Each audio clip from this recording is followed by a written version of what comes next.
In 886, Basil the Macedonian died, and he was succeeded by his son Leo, who earned the epithet the Wise. In Greek, the epithet is technically the most wise. And in this video, what I really want to look at is whether Leo's reputation for wisdom is truly deserved, or whether he is actually one of the more overrated emperors in the Byzantine tradition. So let's begin by looking at Leo's early life. Famously, Leo was not his father's favorite son. He was Basil I's second son, and he was the first son by Basil's second marriage to Eudocia and Gerena. However, there was a slight problem with Leo's pedigree, and that is that Eudocia and Gerena had been the mistress of Michael III, and there were rumors that Leo was actually Michael's son, and that he had been conceived prior to Michael's death. Most likely this rumor is not actually true, but it is one that persisted and was repeated in later sources as well. Leo had an older half-brother named Constantine, and he had two younger brothers named Stephen and Alexander. We don't really have a lot of details on what Leo's relationship with his brothers or his mother was like, although I will be making a video soon on Alexander, so you can learn more about their relationship in that video. For now, let's consider Leo's relationship with his father, Basil I. Basil was apparently not an easy father, and Leo's early years were shaped by his conflict with his father. Leo had been officially associated with the throne since 870. However, Basil had an older son named Constantine from a previous marriage, and his hope had always been that Constantine would be his eventual heir apparent. However, Constantine ended up dying in 879, and this forced Basil to make Leo the heir apparent. And it seems that in his grief, Basil sort of held a grudge against Leo for replacing his beloved Constantine. And this would lead to considerable and constant friction between father and son. I imagine it was exacerbated by the fact that they had very different personalities. Basil had made sure that his children received a top-notch education, and Leo had really gone deep into scholarship. Both of them shared a love of women and all that kind of stuff, but that apparently served as no kind of bond. We don't really hear about Leo being really big into hunting or all the other passions that Basil had, so they didn't really have a lot of areas they could bond in. When he was 15 years old, Leo actually took up a mistress named Zoe, and this caused quite a stir because this is a young man who is already taking up a mistress, and people started to ask Basil if his son was some sort of reprobate or degenerate. So Basil, to avoid scandal, made Zoe go away from the court, had her married to some minor official, and then forced Leo to marry a girl named Theophano, who was someone who had well-established piety.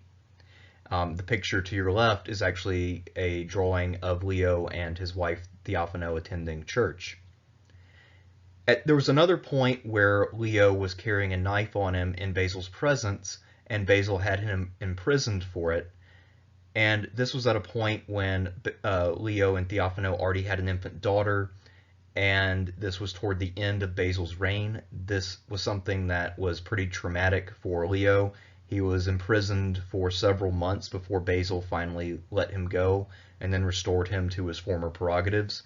So you can imagine for Leo, life was fraught with danger of being accused of plotting horrible things. And of course, when your father's the emperor, his paranoia can lead to your death. So this was something that would have been a major struggle for Leo throughout his teenage years.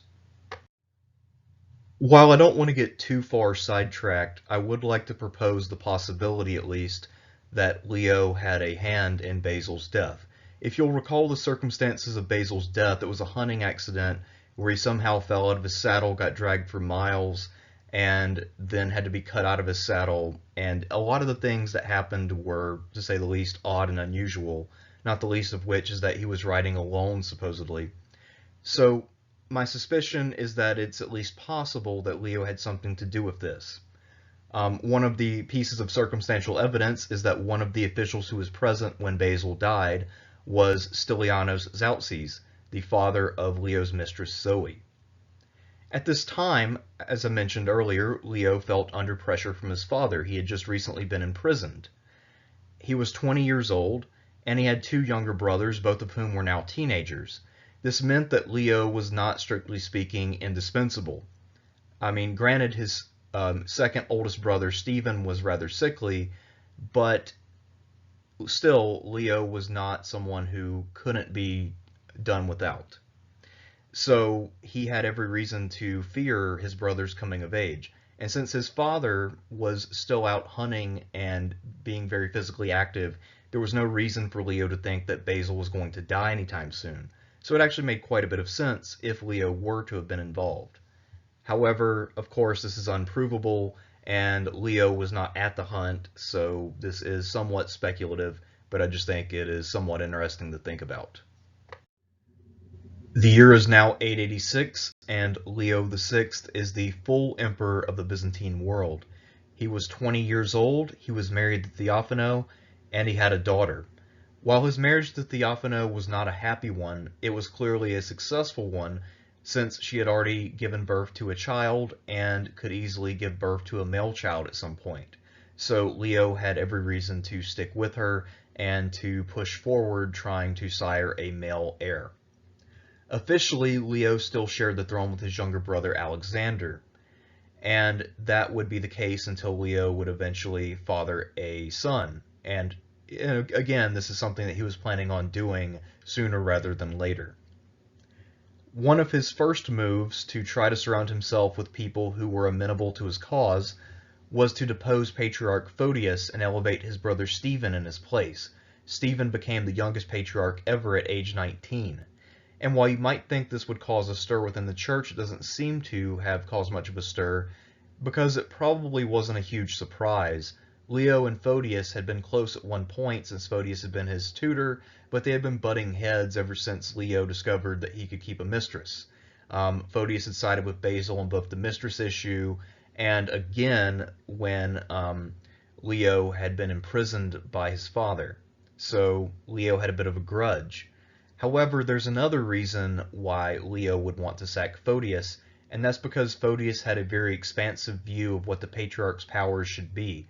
He essentially thought that the emperor and patriarch should be closer to equality than what Leo imagined, which is where the emperor has almost all of the power and the patriarch is merely a functionary who only controls the church and nothing beyond it.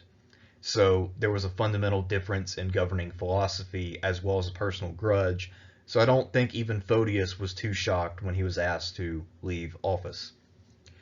Stylianos Zeuxis was still a good friend of Leo, and he became his chief advisor, serving both as Master of Offices and with the new title of Basiliopator. So these are the people who Leo is surrounding himself with in the early years, and in the case of Stylianos, he will stick around for several years. As a young emperor, Leo's reputation was as someone who was pious, hardworking, and learned. One of Leo's practices early on was to deliver sermons in the Hagia Sophia on days of great feast, and some of these speeches would include diatribes against loose women or describing adultery as deriving from animalistic instincts. Of course, he had already proven to be a hypocrite on the issue of loose women, and Zoe was probably not the only mistress that he had had up to that point. And later on, when it came to the whole adultery thing, by which he meant multiple marriages, serial monogamy, I guess you could call it, he, of course, would famously run into issues with that himself. Even while he was still a young man in his 20s, the breadth and depth of his knowledge, which pretty much encompassed every field, earned him the sobriquet of sophotatos, the most wise. And of course, that has stuck with him. In English, most wise sounds weird, so we just call him Leo the Wise. So in many ways, his reputation was already set within the first 10 or so years that he was on the throne. When a new emperor came to power, there were a few different ways that he could try to establish his legitimacy and try to really cement himself as a competent governor. One was through military conquest, but Leo was not a soldier. Another was through enacting sweeping political reforms in the realm of policy. However, the empire was already fairly well governed when Leo came to power, so that didn't really seem like a great option. Two things that were left to him that he did capitalize on were, one, symbolic gestures to establish his personality and character, and two, personnel changes that would put other people, fresh faces, into power and make sure that the people around him were loyal to him and not to his late father. So, along with his decision to depose Photius for Stephen, which is an example of shifting personnel, Leo also decided to have Michael III the Drunkard reinterred with full imperial honors.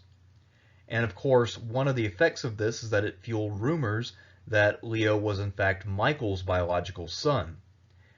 However, I think that Leo was actually trying to establish that his character was more generous and forgiving than that of his father.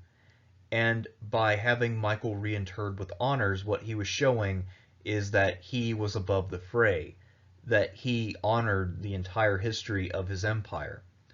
Furthermore, if we're looking for a more personal motive for Leo to do this, aside from his hatred of his father and his need to sort of reverse something that he had done, we also have to remember that Leo is a scholar emperor rather than a soldier emperor. And one of the things that had been achieved under Michael was the Macedonian Renaissance.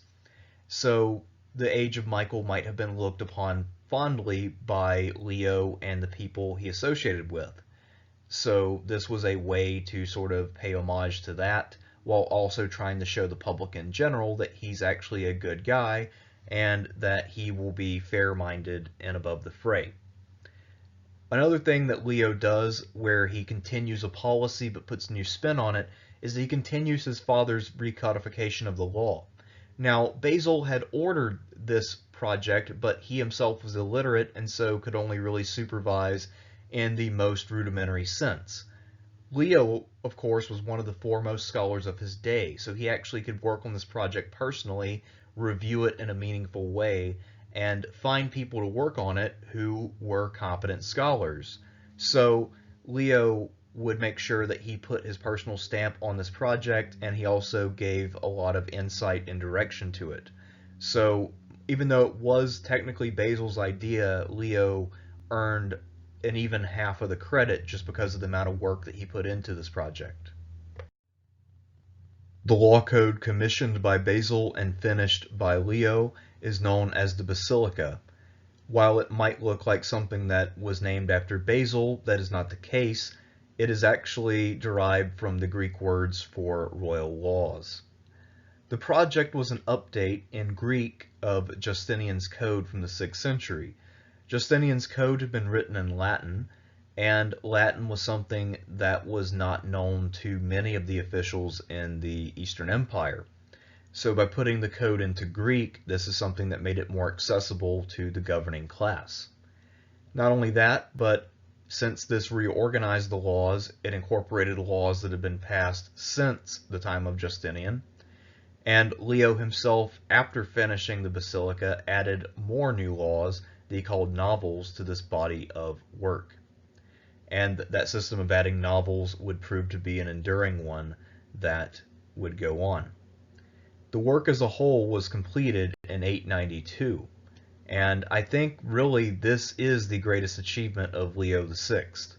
This is where all of his strengths as a ruler came into play, and this was his most lasting achievement as well. Leo's consistent political program was to centralize power in his own hands at the expense of other institutions and of the aristocracy. We've already seen that one of the reasons why Photius went down is because he was in favor of enhancing the power of the patriarch. In novels 46, 47, and 78, Leo curtailed the powers of the Curia and the Senate, neither of which was actually that powerful to begin with. The Senate was not completely crippled or abolished, however, and it continued to meet and advise Leo. In 912, Leo thought it sufficiently worth his time to officially entrust the Senate to care for his son. Actually, there's a lot of scholarship now that's really calling into question the idea that the Senate in Byzantium was completely useless. I'll have to acquaint myself with that scholarship and maybe make a video on the role of the Senate. but for now I'm just not convinced that the Senate was all that impactful on a day-to-day basis in Byzantium. Leo also made some smaller reforms to tighten his control over the aristocracy, and that would be sort of a long-term general trend throughout the Macedonian dynasty period, where the emperors would be trying to rein in the aristocrats on the frontier, and they would have varying success doing it. But of course, the person who was the best at it was actually Basil II. However, that is still a long way off. While Leo's early years were pretty successful in terms of his performance as emperor, he had a lot of problems as a husband and family man. He and his wife Theophano had never really loved each other. Theophano made a lot of efforts to win Leo's affection early on. She stayed in prison with him when he was thrown into jail by his father, but he had never really warmed up to her. He still resented her because she was foisted upon him by his dad, and of course he always had hated his father. And that coldness eventually drove Theophano away and led her to become increasingly religious and interested in asceticism. And one of the results of that, the most important result, is that this led to a sexless marriage. And of course, without sex, there was not very much possibility of producing a male heir. In 893, Theophano decided that it was time to retire from the palace and live in a convent. This is something that she had been wanting to do for a long time. She had been donating money to monasteries for years, and she ended up passing away in late 897. At the time when Theophano left, Leo seems to have been quite happy and relieved, and he brought his mistress Zoe back. She had just recently been widowed after her husband died, which of course has led a few people to speculate maybe Leo had a hand in that death too. And of course, once Theophano is dead, Zoe can now become the new empress. So in 897, maybe early 898, they are married. And while there is a little bit of pushback from the church, it's kind of understood that Leo and Zoe had always been a thing, and that Leo needed to sire a male heir. So this was not a big deal, but it did sort of send up some warning flags a bit, and it sort of presaged some problems that were going to come. Leo's early reign was a relatively peaceful time, at least insofar as it was free from any major wars with one of the major empires. There were constant fights with the Arabs in the Aegean Sea, especially against the Emirate of Crete, and there was constant fighting in Sicily, where the new emirate there was trying to drive out the remaining Byzantine forces, but for the most part, Byzantium was not engaged in a pitched do-or-die war. However, in 893, Symeon rose to the Bulgarian throne. At first, no one really paid much attention. He had not been the heir apparent, and he doesn't seem to have inspired any kind of fear or anxiety in Constantinople. Symeon had actually attended lessons in Constantinople. He had attended the lessons of Photius alongside of Leo. He had been there for some kind of church training, but then he had been recalled to his homeland and had eventually risen to the throne. Stylianos Zaltzes, who was always loyal to Leo and tried to govern in his best interest, sometimes did things that were shady, where he would enrich himself or his friends, and that meant playing pay-to-play politics. And while for the most part these little acts of corruption didn't have an outsized impact on the empire's fortunes as a whole, there is one instance where Stylianos picked a fight by his pay-to-play politics that had long-reaching implications for the Byzantine Empire and for Leo's success as an emperor. And we're about to see how that happened. In 894, Stylianos' corruption would cause a major rift with Bulgaria. That year, Stylianos awarded a monopoly of trade with Bulgaria, one of Byzantium's major trading partners, to two of his protégés, and they decided that they wanted to make bank off of this contract. So they immediately increased import duties on Bulgarian merchants and then shifted the market for Bulgarian merchants from Constantinople to Thessalonica. There are a number of disadvantages this imposed. One, Thessalonica is a much smaller market, so it's harder to sell things. Two, it's harder to access because it's harder to get to by sea, especially if you're coming from the north. And three, because it is at a remove from the capital, if there are abuses going on by these officials, then it is harder to really prove that these are abuses to the other authorities who might be able to do something about it. So this was a major grievance. These merchants brought their grievance to their king, Symeon, and he, of course, then brought it to the Emperor Leo. When Symeon sent his embassy to protest, Leo ended up backing up Stylianos because, of course, he trusted Stylianos to act in his best interest, and he thought that this move must have been one made in good faith and one which was good for his realm. Symeon was not pleased by this response, and he resolved upon war. For whatever reason, Leo did not think that Symeon would resort to war over this abuse, and he was caught completely off guard. His armies were not ready, and there were not many troops in position to defend against an attack from the north. Qui-Gon Jinn having failed to resolve the trade dispute, this resulted in war, and of course the Bulgarians under Symeon launched the first attack. At this time, Byzantium's forces were out of place. The best armies were either in the east or they were fighting in Sicily and southern Italy. This has been where most of the fighting had been occurring for decades at this point. Leo needed a good general, so he recalled his general Nicephorus Phocas and placed him in command of a hastily formed army that he recruited especially for the purpose of dealing with the Bulgarian invasion. Meanwhile, however, Leo needed help immediately, so what he did was to try to create pressure in Symeon's rear. He managed to make an alliance with the Magyars, who were then living in Moldavia and Transylvania, which means that they were to the direct north of the Bulgarians.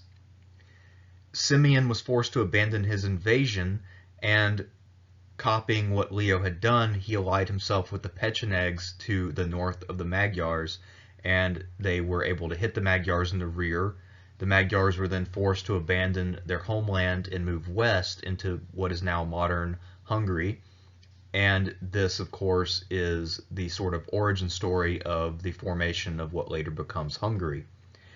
However, while this did buy Leo some time, it did not completely abate the wrath of Symeon, and he would soon return to really seek his revenge and take a chunk out of Byzantium. By 896, Symeon had sufficiently secured his rear, and he was able to resume the offensive against Byzantium. It appears that the Byzantines had overestimated the impact that their Magyar distraction would have, and they didn't seem to take Symeon's threat as seriously as they should have. For reasons unknown, possibly due to jealousy or some other reason, Stylianos had decided to recall Nicephorus Phocas to the capital, and in his place he had left the general Catacaulon in charge. Catacaulon was not a good general. He was someone who was vastly inferior to Nicephorus Phocas, and this would of course become a problem since it would be Catacaulon who would have to fight against Symeon in pitched battle. At the Battle of Bulgaro-Phygon, most of Catacaulon's army was annihilated, with only Catacaulon himself and a few others escaping. Of course, this created a massive power vacuum, and there was no army between Symeon and Constantinople.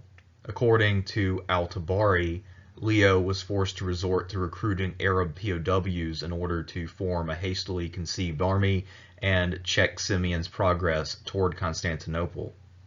Whether that's true or not is hard to say, but the desperation of the situation does suggest that something like that would have been needed to really get the Byzantines to stabilize the situation in the Balkans. After 5 years of negotiations between Leo and Symeon, they finally reached an agreement where Leo was forced to agree to pay a substantial tribute, reverse Stylianos' trade policy, and cede a considerable chunk of territory along the Black Sea, while also recognizing Serbian independence in the Western Balkans. So this was a great weakening of Byzantium's position in the Balkans.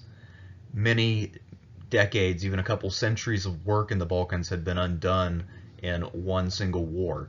And for that alone, Symeon earned his title of the Great.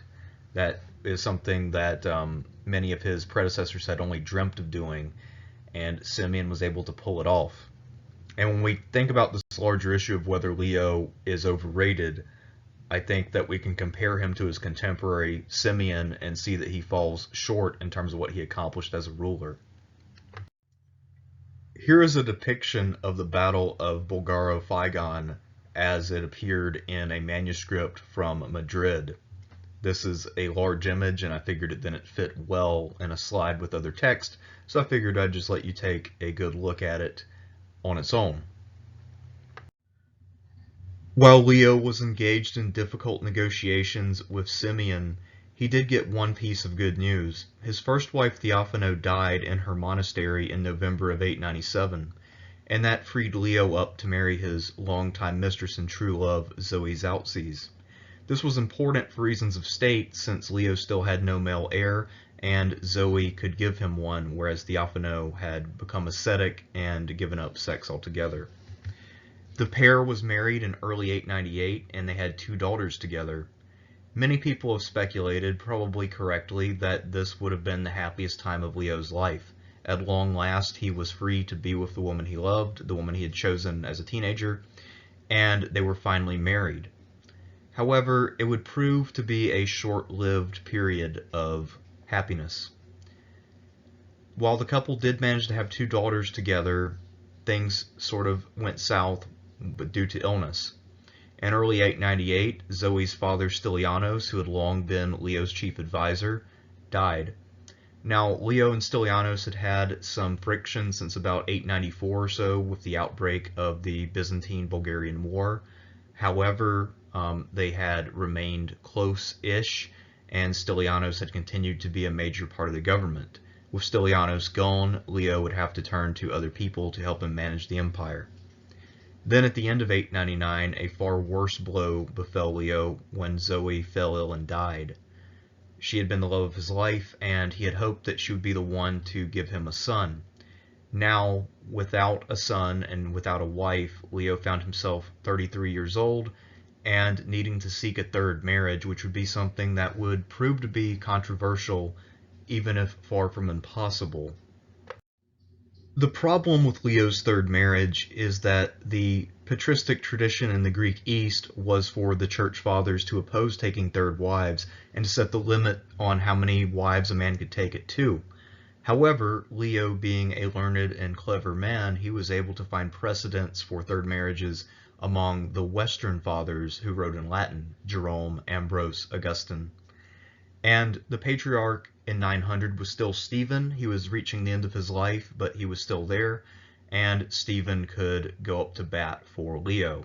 Not to mention that Stephen's replacement, Nicholas Mysticus, was at the time an ally of Leo, and would be someone who would be willing to play ball to a certain degree, although not quite as far as Stephen had gone.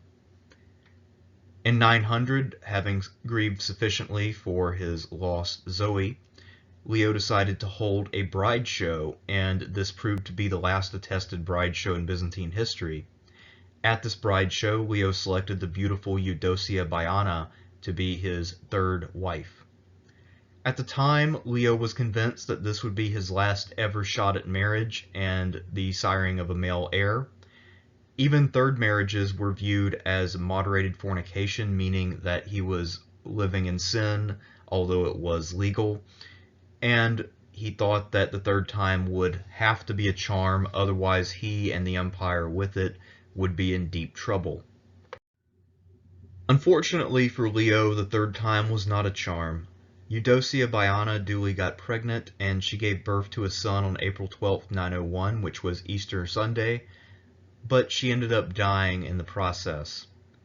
Leo then attempted to have her buried at the monastery of St. Lazarus, but the abbot there refused because he was horrified that she was his third wife, he of course being someone who was heavily influenced by the Eastern Church Fathers and who had not quite accepted Leo's argument based on the Western Church Fathers.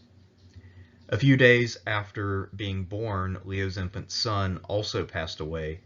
So had the infant son survived but the mother died, it would have been an acceptable situation, But as it was, Leo was now in deep trouble. He had no son and heir, but at the same time, he was out of marriages. He had tried and failed 3 times to produce a male offspring. At this time, he's also still fairly young. He's in his mid-30s. He has proven fertility. He's fathered several daughters. So this is frustrating, and Leo is going to be looking for a way to get around the rules of the church that are impeding his ability to ensure the empire's long-term stability.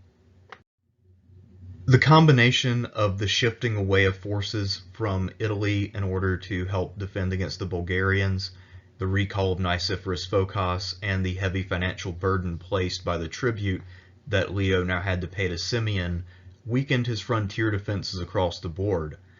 The first and most dramatic instance of this came on August 1st, 902, when the city of Taormina, the last imperial stronghold on Sicily, fell to the local Arab emirate.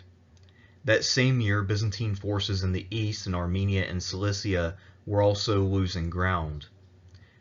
To see how weakened Byzantium was by the defeat at the hands of the Bulgarians, it's important to note that Byzantium was never able to reestablish a foothold in Sicily.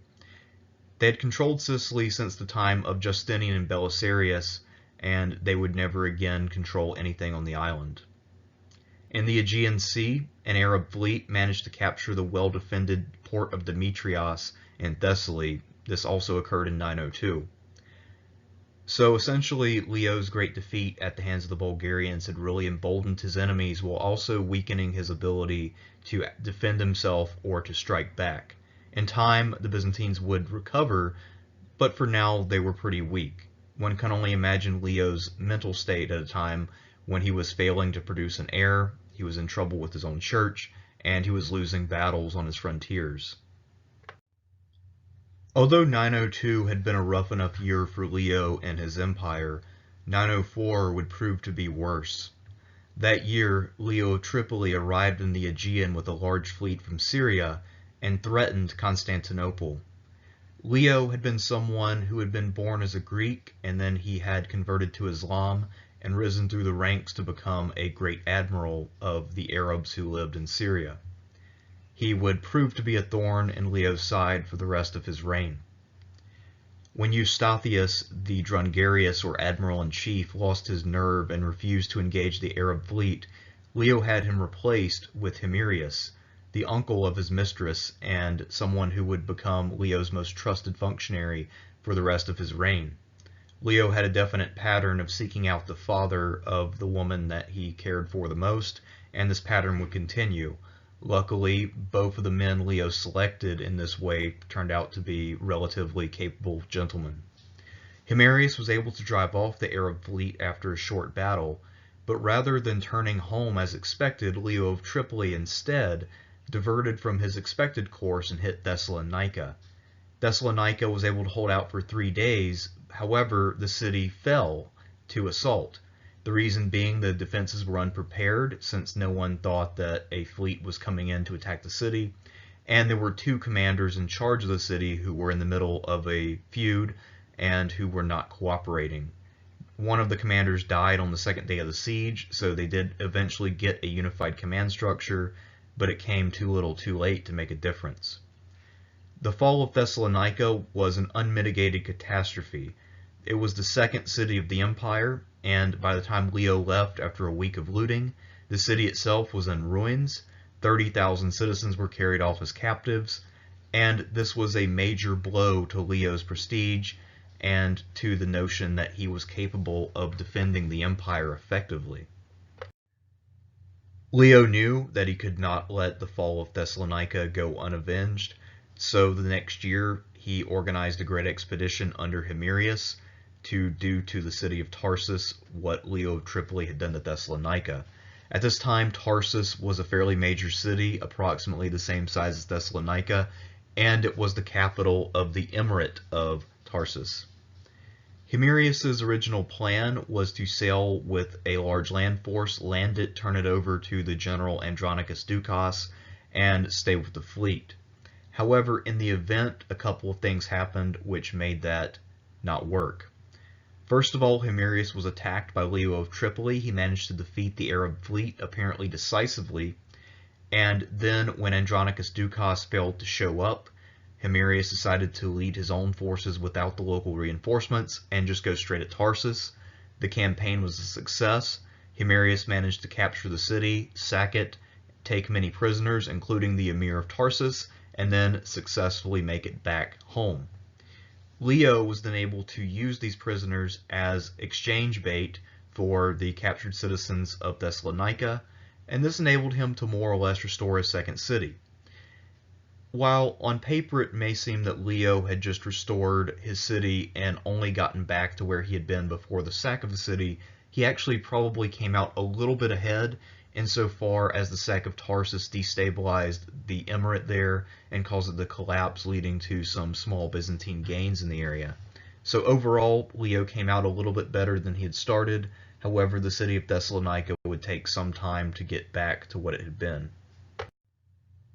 As I mentioned earlier, the original plan had been for Himerius to hand over his ground forces to the local governor Andronicus Ducas, but Ducas had instead refused to cooperate and then marched his men north to Iconium, sitting out the entire campaign.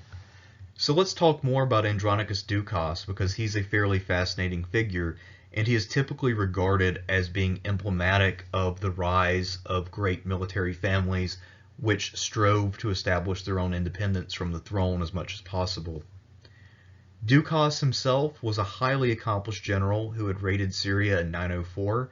He was effectively the first responder to the sack of Thessalonica, and the Emperor Leo held him in high esteem. That's why he was sending him reinforcements, and he wanted Ducas to be the man to lead the expedition against Tarsus.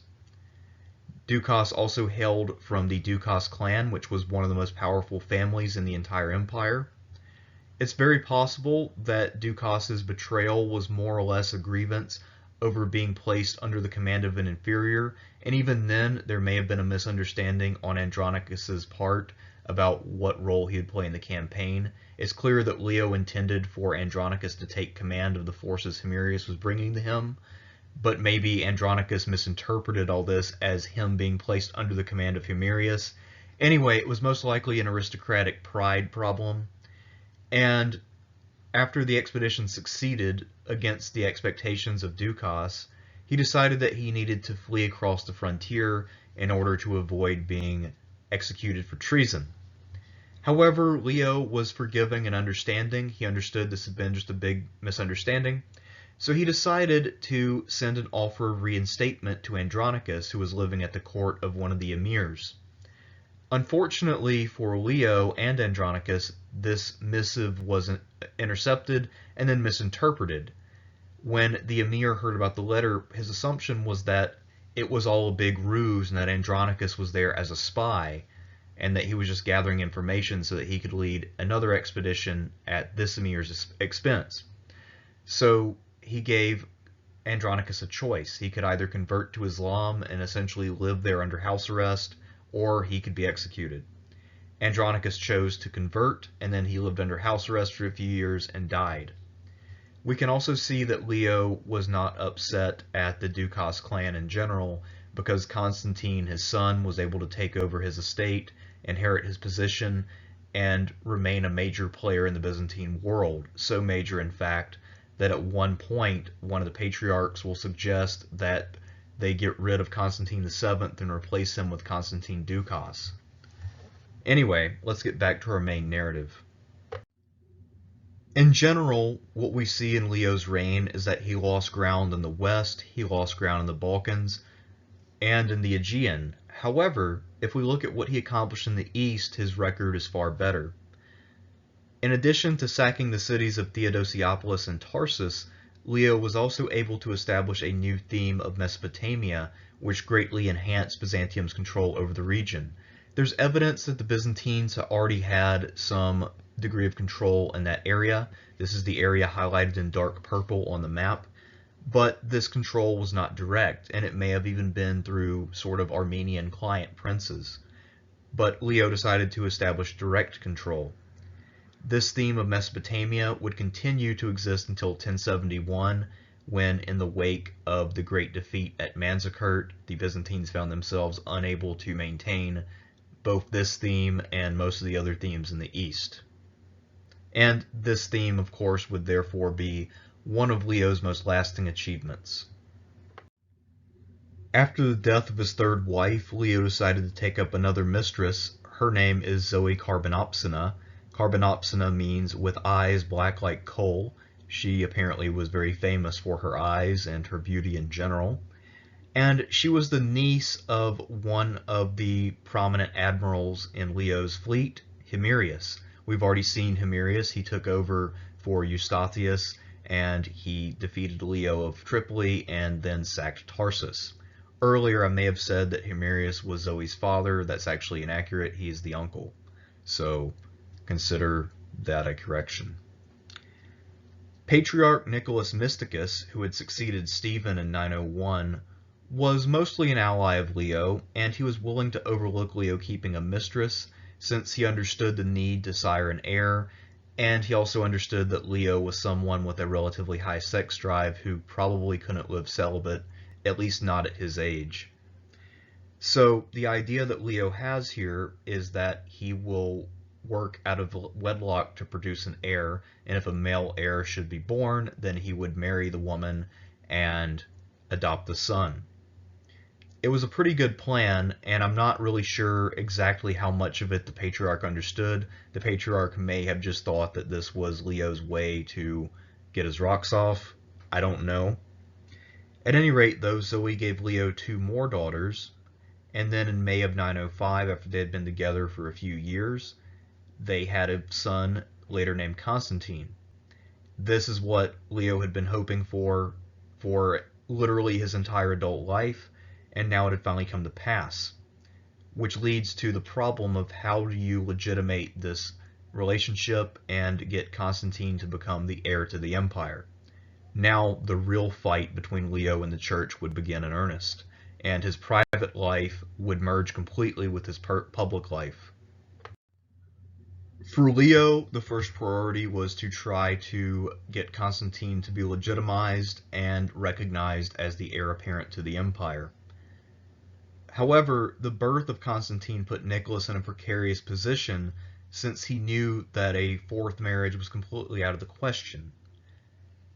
He knew, however, that because Constantine was sickly and possibly would die as an infant, that his father was greatly concerned to make sure that the boy was baptized and that he would be in good standing with the church in the event of his death.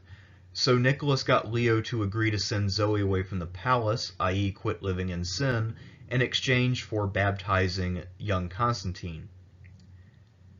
Leo agreed, and the boy was baptized. However, as soon as the baptism was over, Leo brought Zoe back to the palace, and it's not really clear if he did so publicly or secretly, but we have to imagine that given the nature of gossip around any kind of royal court, that the Patriarch was aware within a few days.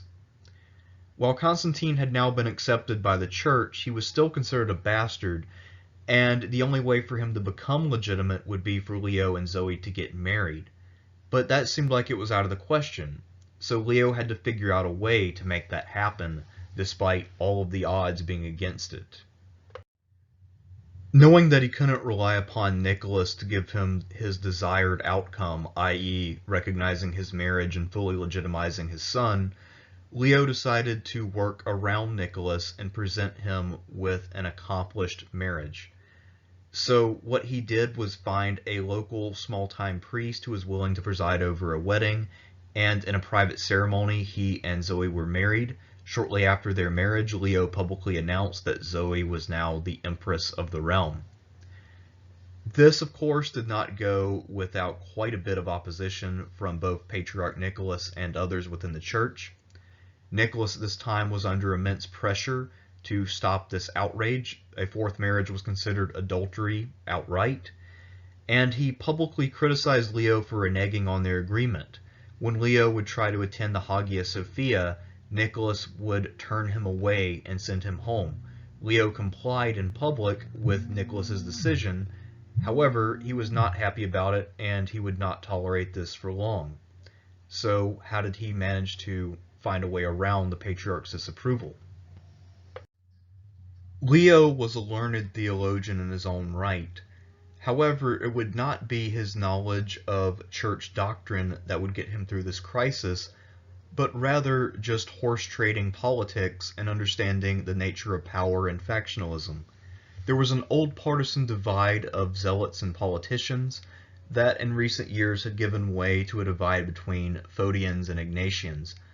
Photians were a scholarly, worldly group of people who were really into learning. Leo had associated with them for his entire reign, therefore they were in the ascendant. And because of the need to debate at church councils, if all of the most learned people are on one side, they tend to win a lot, especially if the emperor is also on their side. It's not even a fair contest. The Ignatians only gained a major ally when the bishop Erithus joined them over the fourth marriage issue. Although, to be fair, Erithus did not join them over that issue so much as because he held a grudge against Nicholas. And that grudge stemmed from, of all things, the Ignatians trying to put Erithus on trial for atheism due to things that he said in one of his commentaries on the book of Revelation. And Erithus had thought that Nicholas, who was his friend, would go after the Ignatians when he came to power the year after his trial. However, Nicholas decided to be more of a conciliator, and he didn't have any interest in starting a church civil war. So Erithus was angry at Nicholas and decided to seek his revenge.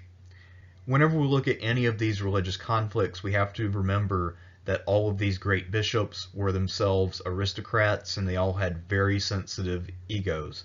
These egos would be just as important, if not more so, than their theological convictions. And in the case of this debate, the ego wars would prove to be more decisive and more important. Leo decided to also turn to the Ignatian faction, which was a surprising move given that the Ignatians had been associated with the defunct Zealot party, which had always been more or less opposed to the throne, at least in terms of letting the throne do what it wanted. So this was something that was surprising if you weren't paying close attention and you didn't realize that Leo's number one overriding priority was to get his son recognized as the next emperor. There was a person he could turn to in the Ignatian camp, someone who had been one of his spiritual mentors as a young man, the abbot Euthemius. And in exchange for the patriarchal throne, Euthemius agreed to recognize the fourth marriage. It was more or less a quid pro quo, even though Euthemius, of course, played the pious man who had deep concerns for Leo's spiritual well-being and for the purity of church doctrine. He said that in order to pull this off, he would need approval from a higher authority, i.e. the Pope. Euthemius and many of the Ignatians believed in papal supremacy.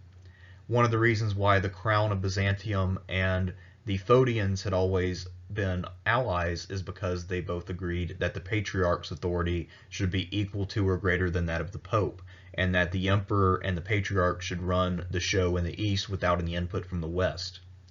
So Leo effectively was willing to diminish some of the authority of the Eastern Church in exchange for getting what he needed.